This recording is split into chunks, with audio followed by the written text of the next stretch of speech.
Hello po mga kapatid, brothers and sisters, kumusta na po kayo lahat dyan? Welcome po sa ating God's Healing Mission. Siyempre po para sa ating pagbuwan na panalangin sa ngalan ng Ama, ng Anak ng Espiritu Santo. Amen. Si Yahweh aking pastol, hindi ako magkukulang. Ako'y pinahihimlay sa mainam na pastulan at tinakay niya ako sa tahimik na batisan. Binibigyan niya ako ng bagong kalakasan at sang-ayon sa pangako na kanyang binitiwan. Sa matuwid na landasin doon ako inaakay. Kahit na ang daang iyo'y tumatahak sa karimlan, di ako matatakot pagkat ika'y kaagapay. Ang tungkod mo at pamalo ang gabay ko at sanggalang. Sarapan na lingkod mo, ikaw may handandulang. Ito yung ginagawang nakikita ng kaaway. Nalulugod ka sa akin na ulo ko ay langisan, pati na ang saro ko ay iyong pinaapaw. Tunay na pag-ibig mo at ang iyong kabutihan sa aking tataglayin. Habang ako'y nabubuhay, doon ako sa templo mo, lalagi at mananahan. Sa ngalan ng Ama, ng Anak, ng Espiritu Santo. Amen. Palakpan po natin si Lord. Ayan. Hi, kumusta na po kayo dyan? Good morning, good afternoon, or good evening. Saan man sulok kayo ng mundo nang nararating ng vlog na to. Amen. Ayan, Happy Pentecost Sunday po ngayon, no? So, yun ang papatunay ng ating relihiyon ay totoo. Bakit? Ito po ay 1,988 years pa po nangyari yon. So, ito yung, imagine mo almost 2,000 years ago pa yung nangyari yon. Ito yung anniversary natin. Nagpapatunay ng Catholic Church ay totoong relihiyon. Amen? Palakpakan natin si Lord. Ito po ang inyong lingkod, si Brother Angel Santos, your Catholic Church Defender, dating lay minister po. Ngayon po, Bible preacher na, siyempre sa YouTube, sa internet, at ngayon sa cellphone nyo lang. Isang pindot nyo lang.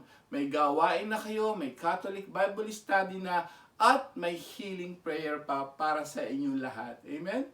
So, welcome po sa ating God's Healing Mission, a mission to heal, to protect, and to save people. Napakaganda ng mga topic natin. No? Ito po ay malalim na pag-aaral, lalong-lalo na po sa kaligtasan. Hindi lang po healing prayer sa physical. Ang pinaka-importante, pinaka-puso po ng ating vlog ni Lord, siyempre, ginagamit lang po tayo. Ang pinaka-puso nito ay ang kaligtasan. Lagi ko po sinasabi, mabuhay man tayo ngayon, maligtas man sa COVID-19, at kung ano-ano man yan, gumaling ka, magkapera ka, darating ang araw, haharap at haharap tayo sa Kanya. So, kailangan, ang pinakamahalaga, paghandaan natin ang ating kaligtasan. Amen? Palakpakan po natin si Lord. Ayan, napakabuti ng Diyos na po. Tandaan mo po, kung may lahat ng mga nabibless, sabi ko nga, lahat po ng mga nabless sa mga video to, don't forget po, tingnan nyo po yung mga dating videos natin. Napakarami nyo pong malalaman. Sabi ko nga, na hindi nyo pa narinig sa buong buhay nyo. Yung iba doon, karamihan po hindi nyo pa narinig sa buong buhay nyo. Ito po ay turo ng simbahan at turo ng Biblia. So, Kapag kayo na-bless, don't forget, like ko sinasabi, don't forget to like, share this, okay? I-share mo to para maraming matuto, magbago, at maligtas. Amen?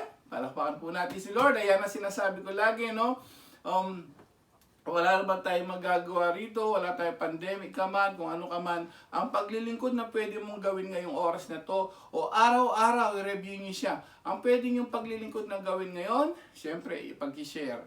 And don't forget to subscribe, and click the bell button po, no, para maging updated po kayo sa lahat ng mga bagong video natin. Maraming mga video pang parating, forever na to. Maraming tayong malalaman, lalong-lalo na tungkol sa ating kaligtasan. Amen. Ready na po ba kayo? Napakaganda ng topic natin ngayon. Medyo sensitive siya. So talagang may warning pa na makikita nyo po sa video natin o sa YouTube natin, may nakalagay warning. Ano pa po ba to? Dati po, napansin nyo, yung topic natin sa cremation, no? So sa COVID-19, lahat po halos may connection sa COVID-19. Ang problema po kasi sa mga tao ngayon, ayan, no? They concern more on saan? Maligtas sila sa COVID-19. Maligtas sa COVID-19, magkatrabaho, magkapera. Ang tanong, Di ba? Paano naman ang kaligtasan ng kaluluwa natin? This is a serious matter. Bakit po? Sa COVID-19 po, hindi lang sa COVID-19, no, maraming mga pwedeng mangyari sa ating buhay, lalong-lalo na sa COVID-19, anytime, anywhere, pwede po kayo magka-COVID-19. At ang mahirap dito, paano kung kayo naman, o ako naman, o tayo naman, no?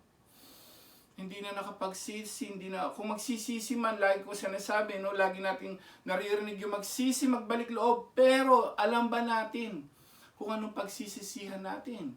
Lalong-lalo na kung wala tayong alam sa banal na kasulatan. Yung minsan, marami nagsisimba, pero hindi po isinasabuhay at hindi masyadong siniseryoso. Amen po ba? Isa po ba kayo dyan? Hello! Ang dami nagsisimba pero yung utak nila, yung isip nila wala po sa Biblia, wala sa misa. So ngayon at least man lang kung hindi man kayo masyadong makapag-focus doon ngayon, kahit sa bahay nyo lang, mag-focus na kayo sa salita ng Diyos dahil hindi natin po alam po sino susunod na magkaroon ng COVID-19. Amen po ba? Hindi natin alam, baka ikaw na kapatid o yung mga kamag-anak mo, anak mo. Paano kung di handa? Ang sabi ko nga lagi, no, makapaganda ka, makapagsisi ka. But ang problema rito, lagi natin naririnig ang magsisi, magbalik loob. Tanong, alam ba natin ang pagsisisihan natin? Ngayon, at least, kung nalalaman mo pagsisisihan mo, alam mo yung mga kasalanan mo, ayan, so mako-correct mo siya. Amen ba? So pag na-correct mo siya, nandun na ngayon ang pagpapala ng kaligtasan. Hindi natin alam dahil dun sa pagko-correct mo sa isang bagay na napakalaking kasalanan pala sa Diyos, hingi ka ng hingi, yung pala yung sagabal, no? Yung pala yung kumokontra, kaya hindi tayo pinakikinggan ng Diyos. Itong mga kasalanan na to, napakagandang pagnilayan natin. Baka ito nga po ang mga dahilan na kung bakit hindi pa dinirinig ng Diyos ang ating panalangin. So ready na po ba kayo? Get nyo na po ang pen and paper nyo. Ngayon po, mag-uumpisa na po tayo. Amen? Ready? Tawagin niya lahat ng mga kaibigan niyo, mga friends and relatives niyo. I-share niyo to sa kanila. O kung hindi tawagin niyo, wala rin naman silang ginagawa. Talagang hindi lang naman healing prayer. Marami sila matututunan dito. At hindi lang kaligtasan ng spiritual to. Kaligtasan din po natin sa COVID-19. Amen? Welcome po sa ating topic number 68. Ano po ang title ng topic number 68? Dahil nga sabi ko nga, hindi natin alam kung tayo tatamaan, ikaw o ako, sa susunod kung buhay pa tayo, nobody knows. But ito po yung paghahanda lang, hindi naman sa spiritual din, siyempre sa physical din. Hindi lang sa physical, sa spiritual din, dapat both. Topic 68, warning. Ano po ba to? Ito yung tinatawag na 7, ayan ha, 7 deadliest sin. Ayon po kay Pope Gregory the Great. Sino po ito? Ito po yung Papa noong 6th century. Ito pong pitong deadliest sin na tinatawag nila ni Pope Gregory. Ito po yung summarize ng mga kasalanan from Old to New Testament. Siyempre sa kapal ng Biblia, kailangan magkaroon sila ng, ito pong ating mga Papa, si Pope Gregory, nagkaroon siya ng idea na isa-summarize niya sa 7 salita na yung mga kasalanan na to, nasa Biblia lahat. Pero, they summarize it into 7. Bakit deadliest sin? Nakamamatay. Sa Tagalog, 7 kasalanang nakamamatay. Bakit? Sa nakamamatay? Nakamamatay ang relasyon mo sa Diyos, kapatid.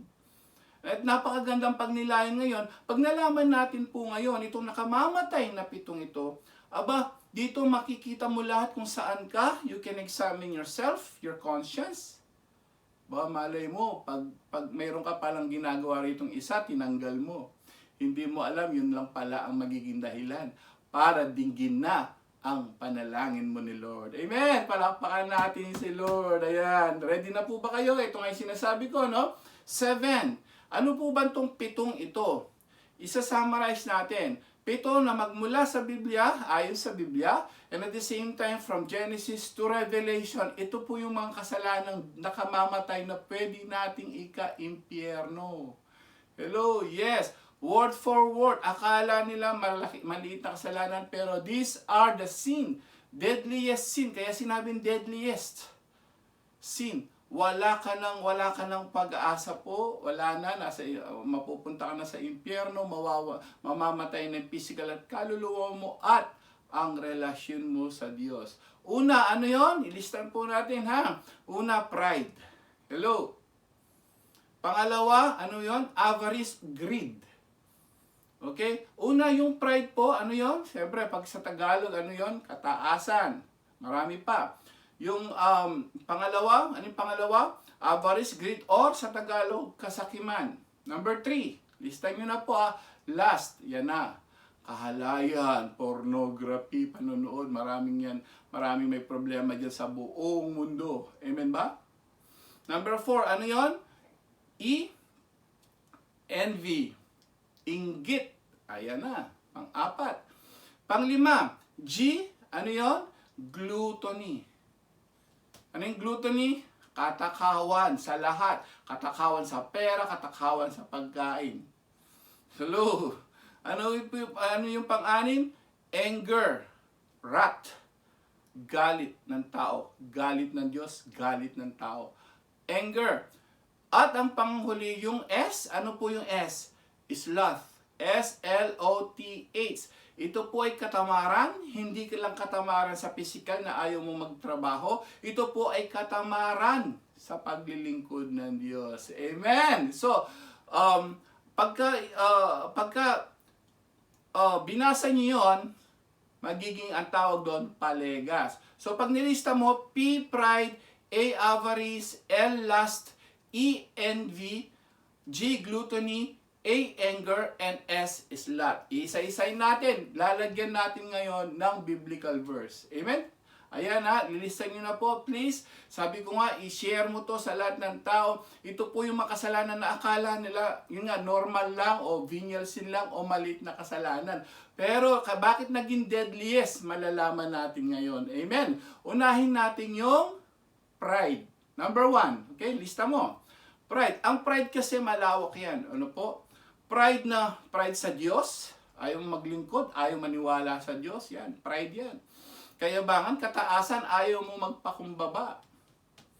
Amen, that's pride. So, deadliest sin talaga, kung tutusin, tingnan mo rito, ang dami pong mababasa dahil sa pride, ayaw maglingkod sa Diyos, naglingkod sa Diyos-Diyosan, wasak. Amen? Patay lahat sila na parusahan ng Diyos. Bakit? Because of pride.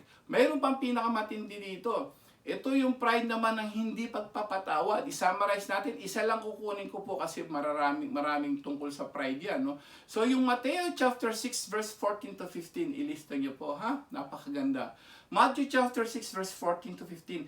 Ito, dito kinuha ko yung kasalanan ng pride na yan, na akala ng iba, ay okay lang yan. Kaaway ko lang, ayokong patawarin eh.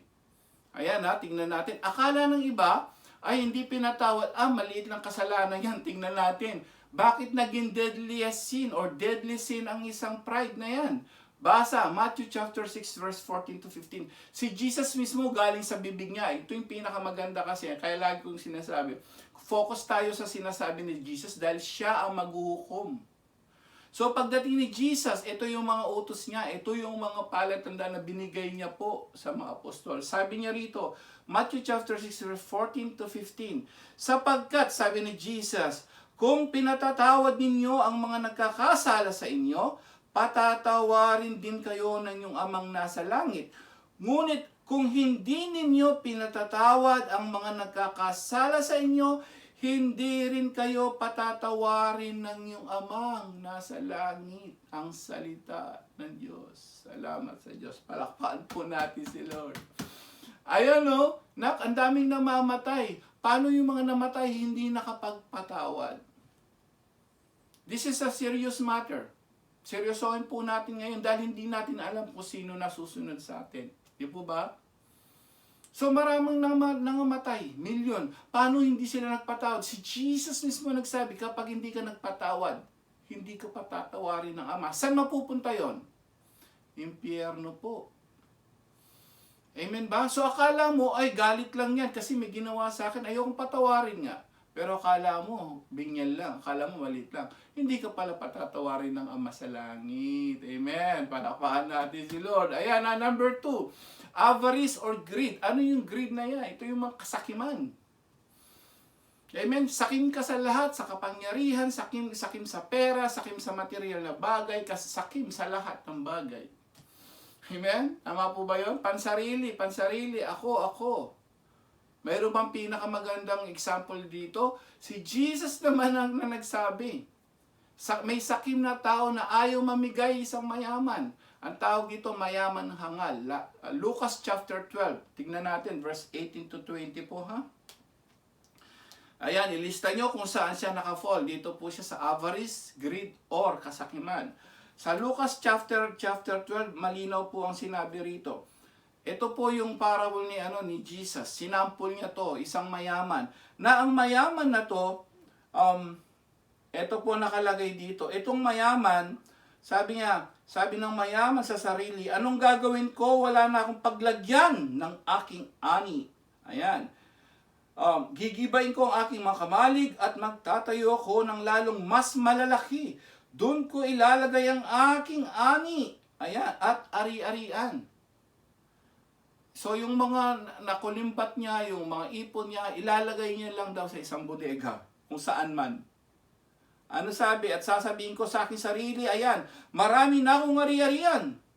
Hindi na ako kukulangin habang buhay, kaya't mamamahinga na lang ako, kakain, iinom, at magsasaya. Hello, nag-guess niyo yung plano niya? Kasakiman, di ba? Nandun yung pera, nandun lahat, kakain na lang daw siya. Ano sabi ni Jesus? Ano sabi niya rito? Ayan, ngunit sinabi sa kanya ng Diyos, hangal, sa gabing ito'y babawiin ko na ang buhay mo. Kanino mapupunta ang mga bagay na inihanda mo? Ganyan ang sasapitin na magtitipon ng kayamanan para sa sarili.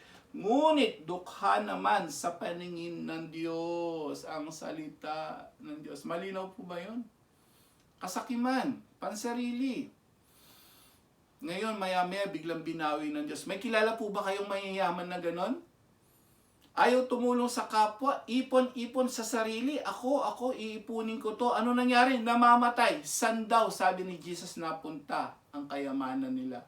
Wala. Amen. Ayan, palakpakan natin si Lord. Pangatlo, ano yung pangatlo? Sa palegas natin, L. Ano yon? Last. Kahalayan. May kilala kayo? Mahilig ba? Sino mahilig manood ng pornography? Hello. Yan. Ha? Yung mga malalaswa, kasama na po rito, sakop na rito, yung mga kapatid natin bakla, tomboy, bisexual na nakikiapit sa kapwa lalaki, kapwa babae. Biblical po yan, bawal po yun. Hindi masama maging bakla o tomboy ka, huwag ka lang makiapit sa kapwa lalaki, kapwa babae, kapatid.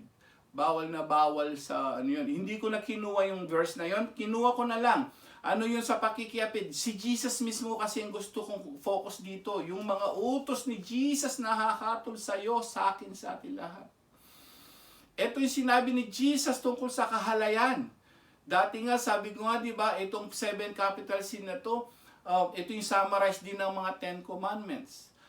Wag kang mangangalunya. Ano sabi ni Jesus? Matthew chapter 5, verse 27-28. Ayan, nilawakan ni Jesus ang turo dun sa thou shalt not commit adultery. Malinaw po rito, last, kahalayan, ha? Ito yung mga masasamang pita na laman. Anong sabi ni Jesus? Winarningan. Narinig ninyo. Ito po, Matthew chapter 5, verse 27-28. Narinig ninyo na noong unay iniutos sa mga tao, huwag kang makikiapid. Tama po yun sa Old Testament. Naalala niyo yan?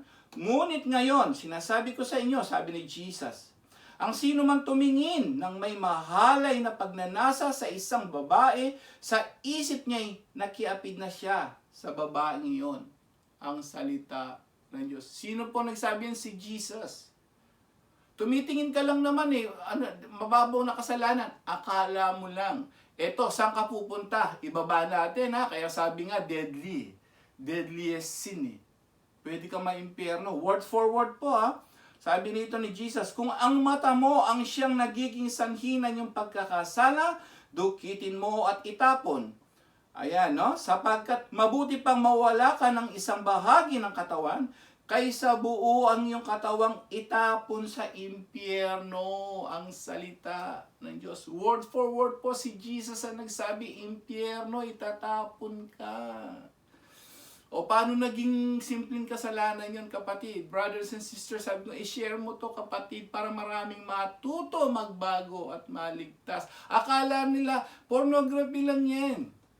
Lalo na mga single men, single women. Pornography lang yan, hindi po biro yan. Deadly sin yan, sabi ni Pope Gregory the Great, 6th century pa, sinabi na niya yan. Amen? So itong kahalayan, akala mo ganyan lang yan? No! Sabi ni Jesus, may impyerno ka pag hindi mo tinigil yan, kapatid. Amen? Ayan, saan ulit tayo? Number 4, envy. Ano yun? Inggit. Ayan, mga Pariseo, sobrang inggit kay Jesus, sobrang kasikatan ng panahon niya, sobrang lakas niya, very powerful. Ano nangyari sa inggit? Ayan, pinapatay siya. Amen? Ganon din po ngayon. Pag sinabing inggit, politician, inggit sa ari-arian, inggit sa politics, inggit sa lahat ng mga pera, lahat yan. Bibigyan na lang ako ng isang example. Yung inggit na yan, pwede kang pumatay. Kaya deadly sin talaga no? Genesis chapter 4, verse 1 to 8. Naalala nyo po si Cain. Ayan, Old Testament tayo. Kumuha lang po ako ng isang verse. Ang dami niyan, inggit, hanggang Old Testament, New Testament. Anong nangyari noon kay Cain at Abel? Naalala nyo? Naghandog po si Abel ng isang pinatay niya, yung talagang pinakamainam. Tapos si Cain naman, naghandog lang ng ani lang yan na simple lang. Kinalugdan ng Diyos si Abel. Ano nangyari kay Cain? Dahil nainggit. Genesis chapter 4, verse 1 to 8. Isa-summarize ko lang po dahil mahaba ito. Anong nangyari dito? Ayan. Sabi rito, yung pong kay Abel, pinatay niya ito at inihandog ang pinakamainam na bahagi. Yan ang inano ni Abel.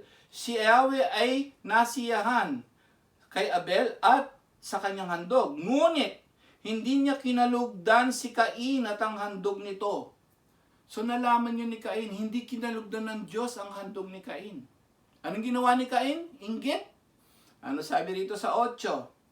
Isang araw nilapitan ni Cain ang kanyang kapatid. Wika niya, Abel, mamasyal tayo. Sumama naman ito, ngunit pagdating sa kabukhiray, pinatay niya ito. Ang salita ng Diyos. Salamat sa Diyos. Palakpakan natin si Lord. Akala mo simpleng inggit lang yan, kapatid, brothers and sisters. Talagang deadliest sin, no? Pwede kang pakapatay kasi. Yung inggit na yan, makakapatay ka. So, tanggalin mo na yan. Okay, masatisfied ka kung anong mayroon ka. Amen. Palakpakan natin si Lord. G. Ano yung G natin? Gluttony. Ano yung gluttony?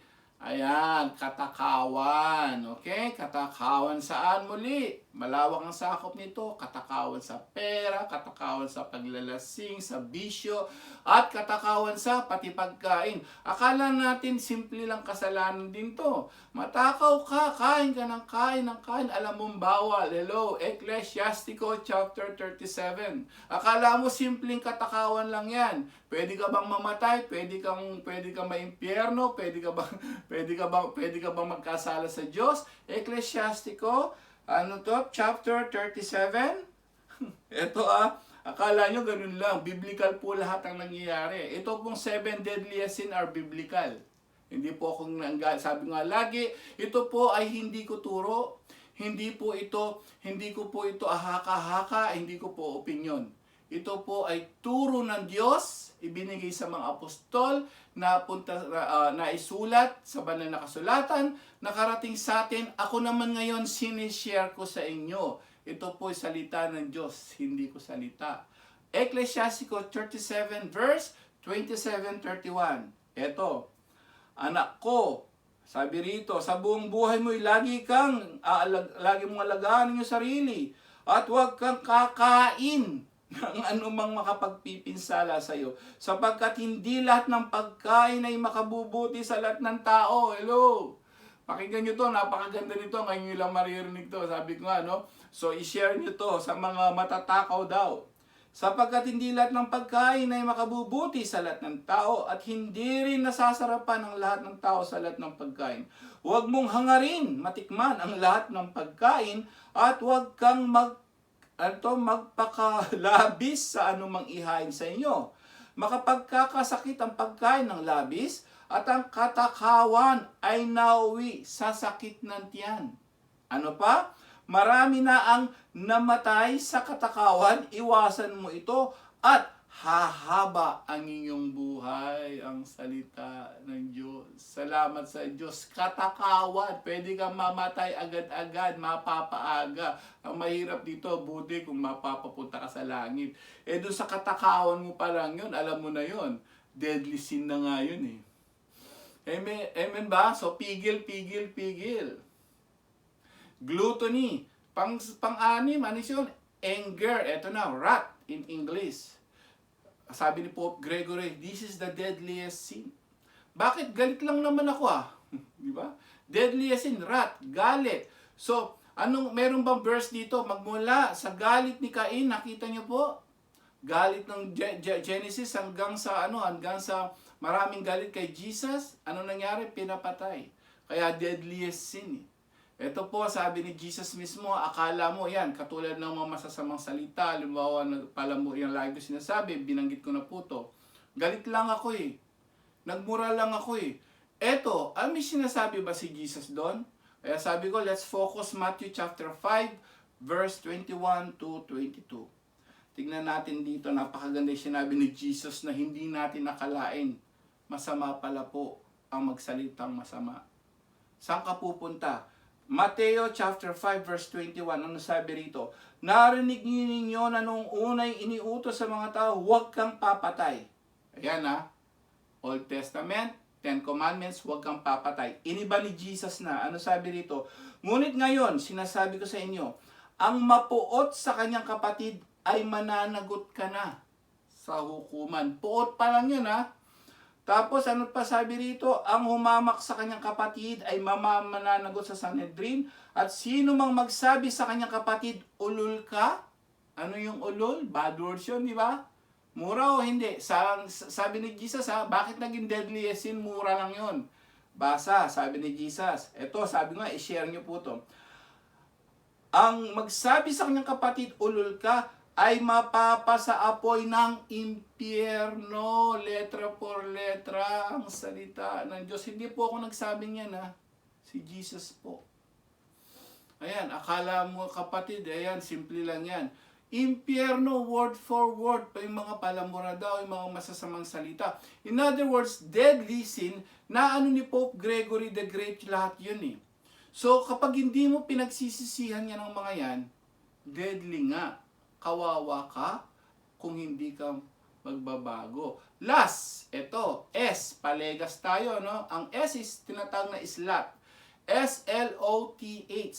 Ito yung katamaran, Katamaran ng siyempre yung mga katamaran na ayaw magtrabaho. May kilala ba kayong ganon? Natamad ayaw magtrabaho, hello. Tapos, tamad din na ayaw maglingkod. Sinubukan na yung isang mayaman dito, kapatid. Eto, napakaganda Yung mga tamad, walang time kay Lord, walang time magsimba. Hello! Tama po ba yun? May kilala kayong ganon? Walang time mag-Bible study, walang time manood ng vlog. Hello! May kilala ba kayong ganon? Bakit naging deadliest sin yun? Delikado po yan, yung katamaran maglingkod sa Diyos. Ano sabi? Pansin niyo yung Mateo chapter, naalala 19, 21 to 24, yung pong binatang mayaman, sinubukan ni Jesus yun. Yung binatang mayaman, nagtanong kay Jesus, ito sa-summarize na po natin, last is lot. Ano sabi ng mayaman? Nagtanong ang mayaman dito kung paano makarating sa langit. Sabi ni Jesus, sa-summarize ko lang. Sabi po ni Jesus sa binatang mayaman, ito yung 10 Commandments gawin mo. Sabi ng sabi po ng mayaman, tinutupad na ngayon. 10 Commandments Ano pa sabi? Last, para maging ganap ang kaligtasan mo. Sabi ni Jesus, ibenta mo lahat yan, ang karyarihan mo, at sumunod ka sa akin. Basa, ano sabi rito? Kung ibig mo maging ganap, si Jesus po, ito yung sinabi niya, Humayo ka, ipagbili mo ang iyong ari-arian at ipamahagi sa mga dukha ang pinagbilhan. Kapag ginawa mo yan, magkakaroon ka ng kayamanan sa langit. Pagkatapos, bumalik ka at sumunod sa akin. Maglingkod. So ano yon? Islat.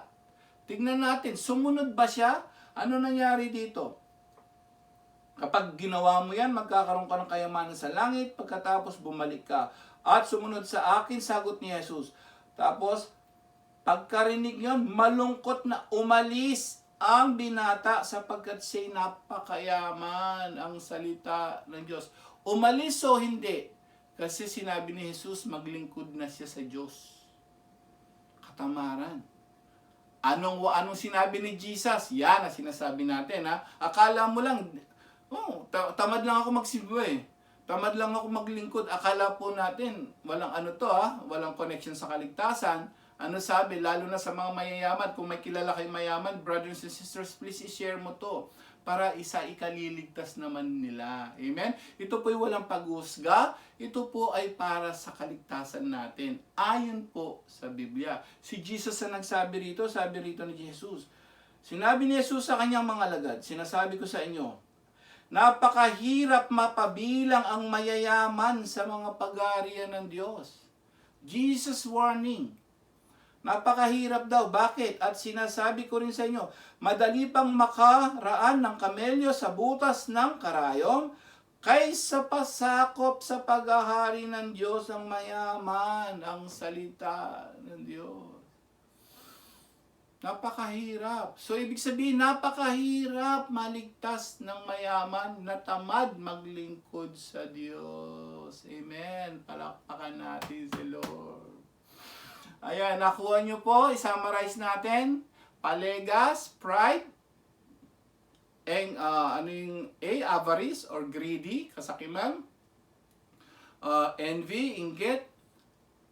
Lust, kahalayan. E, envy, inggit. G, gluttony.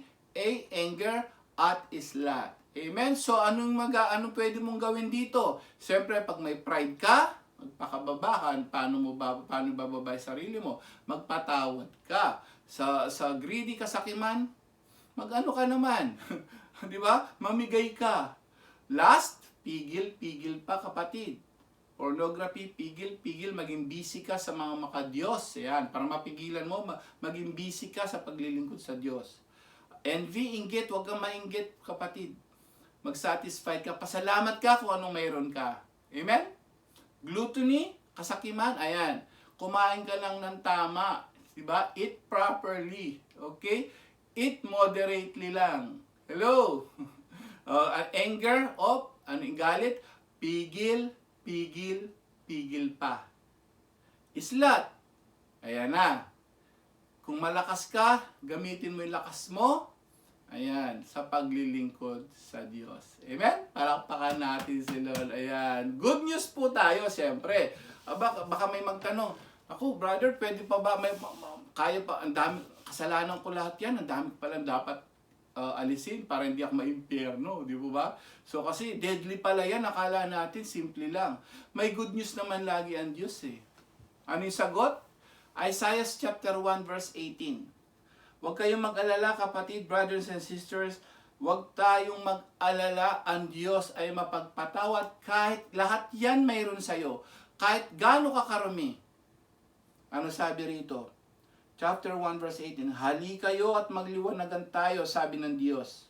Gaano man karami ang iyong kasalanan, handa akong ipatawad ang lahat ng yan. Kahit na kayo'y maruming-marumi sa kasalanan, kayo'y maging busilak sa kaputian, ang salita ng Diyos. Nagets niyo po yun? Mabait ang Diyos, hinihintay lang tayo, kaya pinaalala niya ngayon yung mga deadliest sin na yan. Binigay kay Pope Gregory, ngayon nalaman natin, naipasa sa inyo, nalaman nyo na. At least, babaguhin nyo lang yan, pagpapalain kayo. Sa 19 sabi rito, kung kayo'y susunod at tatalima, pasasaganain ko ang ani ng inyong lupain. Ang salita sa Diyos. Salamat sa Diyos. Palakpakan po natin si Lord. Hello, may natutunan po. Ayan, sabi ko nga sa inyo, no, itong mga 7 deadly sin na to, wag nating ipagwalang bahala, no po. So talagang pati kaluluwan mo, kaluluwan ng pamilya mo, pag hindi mo sinihar to, naku, magkakaproblema po tayo, magkakaproblema pamilya nyo. I-share nyo to, kapatid, sa mga alam mong may mga ganyang kasalanan. These are the deadliest sin. Deadly sin po.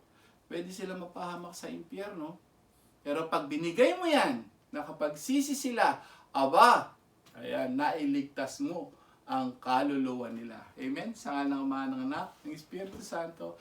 Amen. Ayan, dumako na po tayo sa healing prayer. Siyempre, sabi nga sa Gawa, chapter 3, verse 19 to 20, sabi rito, pagsisihan mo lang ang kasalanan mo, sabi ni San Pablo. Nandyan ang Diyos, kayang-kaya kanyang patawarin. Tawagin nyo na po ang lahat ng may kasakitan ngayon. Siyempre, kailangan mo na magsisi. Sabi ni Jesus, pag hindi ka nagsisi, kayo mapapahamak din. Salamat sa Diyos at nalaman natin ang mga 7 kasalanan na kamamatay. Salamat sa Diyos, nalaman natin lahat o kaya na natin yung baguhin. Pwede na natin baguhin dahil nalaman natin yung mga dapat na pagsisihan na kasalanan para tayo maligtas. Ipikit natin ating mga mata, seryosohin natin po ang mga to dahil nakasalalay rito ang ating kaluluwa sa ating final destination. Final home mo, langit ba o impyerno, dadalawa lang po yan, kapatid, paghandaan na natin. Hindi natin alam kung kailan ka magkakaroon ng COVID-19, kung kailan tayo mamamatay. Paano kung hindi natin napagsisihan eh? Final home natin, madidisgrasya tayo. Pagsisihan mo na, kapatid.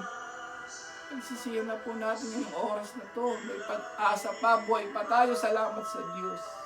Salamat sa Diyos sa mga karunungan na yan, na lihim na panukala na ibinigay sa atin. Ang gagawin lang natin, sumunod sa utos ng Diyos para daw pagpalain ng ating mga lupain. Lord, patawad, linisin mo aming puso. Kami nagsisisi na sa aming mga kasalanan, sa isip, sa salita, at sa gawa, at sa aming pagkukulang, Lord God. Patawad, Lord, patawad. Patawarin mo kami, O Lord God. Salamat sa muli sa mabuti mong balita ng kaligtasan. Thank you, Lord. Thank you, Jesus. Patawad po. Patawad. Ngayon, nandiyan na po si Lord. Sabi ni Lord Jesus, sabi niya, may 2 o 3 nagtitipon sa kanyang pangalan.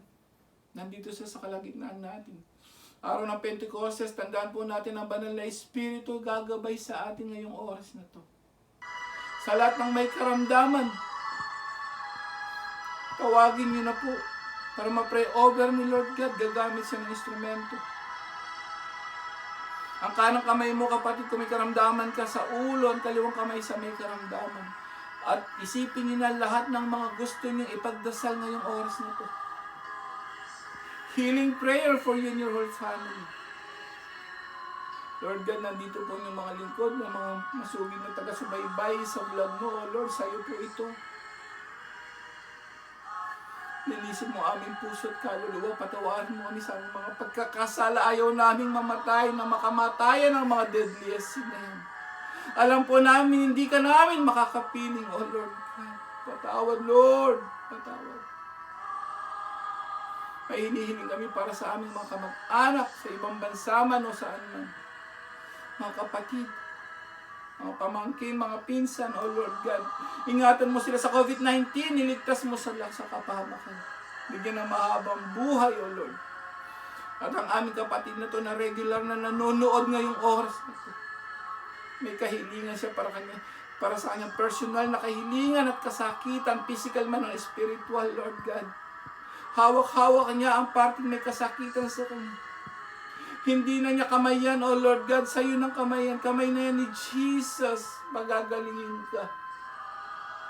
Pagagalingin ka. Maniwala ka, totoo ang Diyos. Totoo ang kanyang mga salita. Nandito pong aming mga kapatid, O Lord God. Tinadalangin namin na siya po ay gumaling sa pangalan mo, Jesus. Sa pangalan mo, Jesus. Sa pangalan mo, Jesus. Be healed.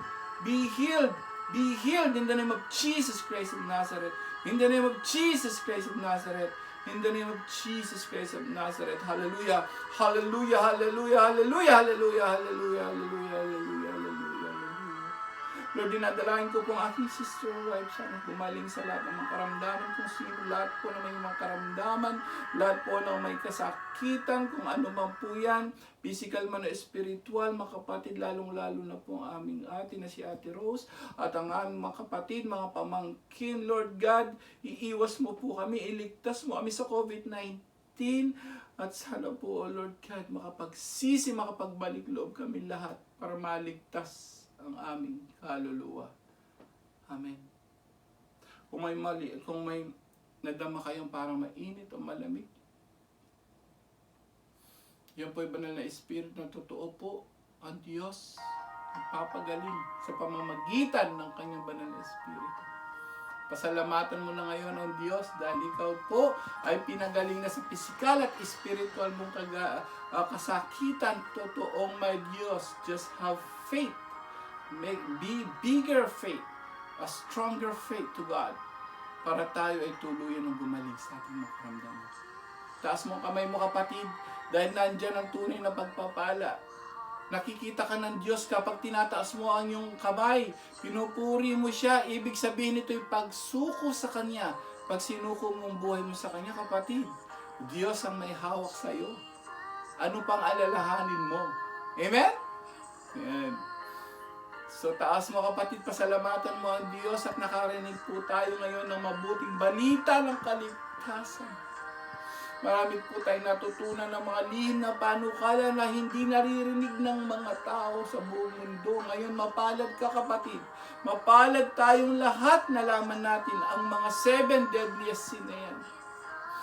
Na talagang ikaiimpyerno ng tao ayon sa Biblia. Salamat Lord. Let the weak say, we are strong now. Now we are rich in God's love, financial blessings, material blessings, totoong may Diyos. Thank you Lord, thank you Jesus, thank you to the Holy Spirit. Amen. We are strong now, malakas ka na kapatid, you're protected, divine protection. Ayan na po kapatid, totoo. Araw-araw po kayong makinig ng vlog. Araw-arawin niyo po ang pray over ni Lord God. At ang mga salita niya, ililigtas ka niya. Araw-araw mag-rosary, magsimba. Please, magugulat kayo sa kapangyarihan ng Diyos. Amen? Ayan, huwag niyo po kalilimutan. Don't forget to like and share this and subscribe. But sabi ko nga, pag na-bless na kayo sa mga salita ng Diyos, i-share mo to para bilang paglilingkod sa Kanya. Huwag natin kalilimutan kapatid, ang tunay na kaligayahan, kaligtasan nasa pagsisisi, pagpapakabanal, paglilingkod sa Diyos, sa kapwa, at sa buo nating pamilya. Amen? Sa ngalan ng Ama, ng Anak, ng Espiritu Santo. Amen. Don't forget to subscribe and click the bell button po para lagi kayong updated sa ating mga bagong vlog. Amen. So see you on next vlog po. Be safe and God bless us all.